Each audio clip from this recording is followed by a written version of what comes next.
करते थे, कुछ हासिल करना चाहते थे, तो उसके लिए ये संकल्प लेते थे। ठीक उसी तरह हमें ये संकल्प लेना होगा कि हम अपने समाज को बेहतर बनाने के लिए अपना योगदान देंगे, अपना सहयोग देंगे। क्योंकि वो जो संकल्प है वो एक जिद्दीपन और एक तड़प हमारे अंदर लेके आता है कुछ कर दिखाने की। नंबर 2, संस्कार। अब संस्कारों का होना भी उतना ही जरूरी है, क्योंकि जब बच्चा जन्म लेता है तब वह पूरा कागज होता है, पर ठीक ऐसा बनता जाता है जैसा उसे बनाया जाता है। और ये ऐसा कहा जाता है और ये सच भी है कि बच्चे को अगर खिलौने ना दिए जाए तो वो कुछ पल या कुछ दिन के लिए ही रोएगा। बच्चे को अगर खिलौने ना दिए जाए तो वह कुछ पल या कुछ दिन के लिए ही रोएगा, लेकिन अगर उसी बच्चे को अच्छे संस्कार ना दिए जाए तो वह जिंदगी भर रोएगा। इसीलिए अगर हम अपने समाज को बेहतर बनाना चाहते हैं तो ये जरूरी है कि आज के युवाओं और नागरिकों के अंदर अच्छे संस्कार हो, उनकी परवरिश अच्छी हो, ताकि हमारा देश विकसित करे, हमारा समाज बेहतर हो। 3, संगत।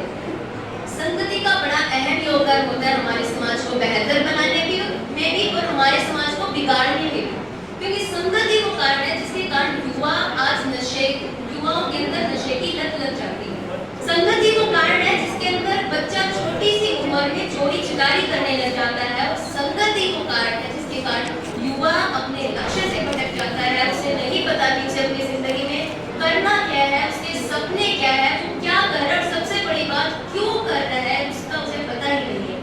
इसीलिए जरूरी है कि युवा और नागरिक अच्छी संगत के बीच रहे, क्योंकि हम तीन लोगों के बीच रहते हैं, बैठते हैं, फिरते हैं, कुछ भी करते हैं, वो ये बताता है कि आने वाले 5 सालों में हम कहाँ होंगे, या फिर हमारा भविष्य क्या होगा, हमारा समाज कैसा होगा, हमारा देश कैसा होगा, ये सब हमारी संगत बता देती है।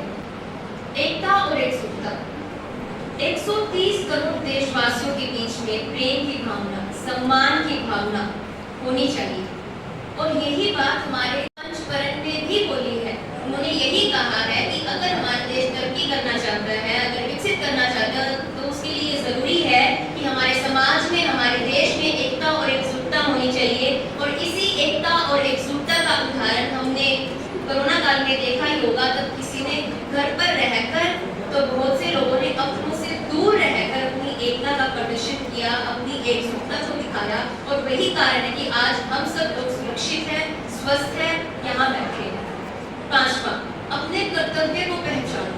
अब अपने कर्तव्य को पहचानना भी हमारा एक कर्तव्य है, और आज के युवाओं को, नागरिकों को ये पता होना चाहिए कि उनका सबसे पहला, सबसे बड़ा कर्तव्य है अपने समाज को बेहतर बनाना, अपने देश को बेहतर बनाना, क्योंकि युवा ही नागरिक है, नागरिक से ही समाज है, समाज से ही ये देश है, इस देश से हमारी पहचान है, और अपनी पहचान को बेहतर बनाना हमारा सबसे बड़ा कर्तव्य है, हमारे लिए सबसे बड़ी बात है, हमारा सबसे बड़ा काम है, सबसे पहला काम है जो हमें हमेशा याद रखना चाहिए। युवा रीढ़ की हड्डी है, हम आने वाला